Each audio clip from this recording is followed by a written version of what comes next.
Iran has used the vacuum of the Syrian civil war to create a foothold in Syria, which has caused great alarm in Israel. This week, we look at recent developments with Bible in hand as we see rumblings in the north. Welcome to the Bible in the News. This is Matt Davies joining you. Last Saturday, an Iranian drone was destroyed by Israelis after it entered Israeli airspace. It had taken off from Syria. In response, Israel launched 8 jets to strike at the drone's launch site. And as they were conducting the strike in Syrian territory, Syrian anti-aircraft missiles were fired on the jets and one was hit, causing the pilot to eject, and the plane crashed. According to the Guardian newspaper, in their report entitled "Israel Launches Large-Scale Attack in Syria After Fighter Jet Crashes," Israel destroyed 4 Iranian targets near Damascus. On Wednesday, the 14th of February, Israeli Defense Minister Avigdor Lieberman gave a speech in Tel Aviv. In an article entitled "Iran Declared War on Us Long Ago" by the Jerusalem Post, he was reported to have said, quote, "Iran declared war on us. The highest echelons in Tehran want to erase the Zionist entity. They do not hide the fact that they want to wipe the state of Israel off the face of the earth.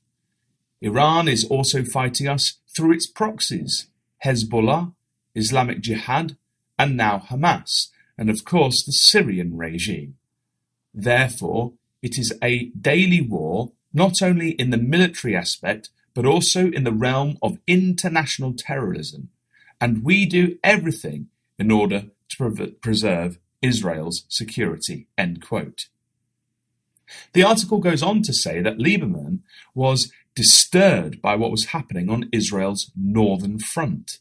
It stated, quote, "According to Lieberman, while Israel wants to live quietly, the turbulent reality of the Middle East makes the word peace irrelevant. The only way to live here quietly is to prepare war." End quote.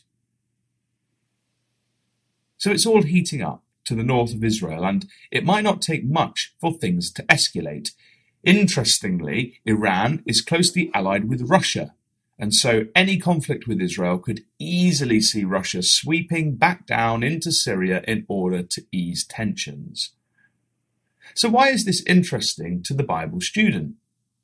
Well, because Iran is mentioned directly in latter-day Bible prophecy as being an enemy of Israel and for being part of an invasion from the north which is only halted by the Lord Jesus Christ upon his return to the earth. In the latter-day prophecy of Ezekiel 38, an invading power termed Rosh, an ancient name for Russia, is identified as the leading power in this northern invasion. In verse 5 of that chapter, Persia is mentioned as being with them. Persia is the ancient name for Iran. It was only in 1935 that Persia rebranded. The Iranian government requested those countries which it had diplomatic relations with to call Persia Iran. We still have the name, the Persian Gulf, on our maps today, a remnant from those old times. It is also interesting to consider prophecies like Daniel chapter 11. In this latter-day prophecy, from verses 40 to the end, we again have a picture of the invasion. Again we are told it is by the King of the North who sweeps down through Israel. Back in Ezekiel 38, we are told the invaders come from their place in the north parts in verse 15. And therefore, as we see things heating up to the north of Israel, with Iran involved and their allies, Russia, watching on, let us remember that God has revealed the state of the nations before his Son will return, and that we can expect those to the north, and especially Iran, to be antagonistic as the orchestra of national aggression against Israel builds to its ultimate crescendo. One such subject which could cause things to escalate is the rumoured annexation of the West Bank, the biblical area known as Judea and Samaria. This would be highly controversial, but this week's rumours of its possibility were in the press. On Monday 12th, Reuters had an article entitled, quote, "White House dismisses idea of US-Israel discussing settlement annexation," end quote. In the report, the US were rejecting the idea that they had had such discussions. But interestingly, that was not the impression of Israeli Prime Minister Benjamin Netanyahu, who is quoted to have stated, quote, "On the subject of applying sovereignty, I can say that I have been talking to the Americans about it for some time," Netanyahu told a closed-door meeting of his right-wing Likud party's legislators, according to the party's spokesman. Netanyahu was referring to applying Israeli law to the settlements, a step tantamount to annexation. They are currently under the jurisdiction of Israel's military, which has occupied the West Bank since the 1967 war, end quote. In a parallel prophecy to that of Ezekiel 38, words which seem to be a message to the nations just before Armageddon are penned, and they closely match those that we've already looked at from the Israeli Defense Minister Lieberman.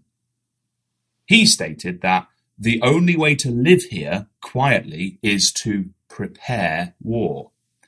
In Joel chapter 3 and verse 9, we read this, "Proclaim ye this among the Gentiles, prepare war, wake up the mighty men, let all the men of war draw near, let them come up."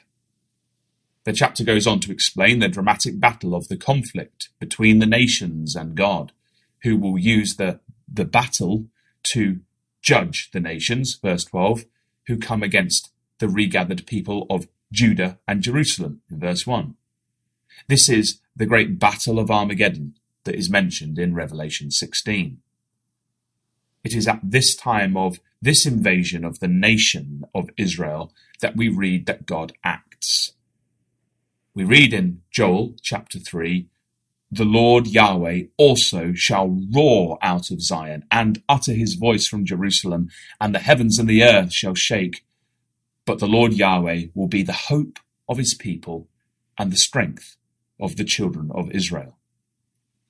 So as we see the nations preparing war and all the turmoil, hurt and pain that this will cause to those involved, let us realize that the time of the return of Christ is at hand and keep our mind fixed on living lives in glory to God as we await the coming kingdom and peace and righteousness of that day.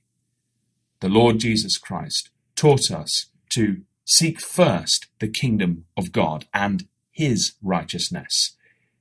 He also taught us in Luke chapter 11 and verse 2 that when you pray, say, "Our Father which art in heaven, hallowed be thy name, thy kingdom come, thy will be done, as in heaven, so in earth."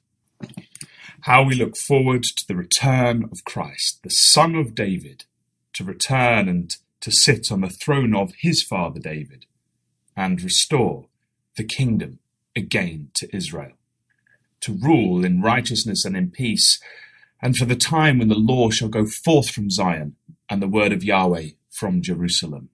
This has been Matt Davies joining you. Visit us again next week, God willing, for another Bible in the News.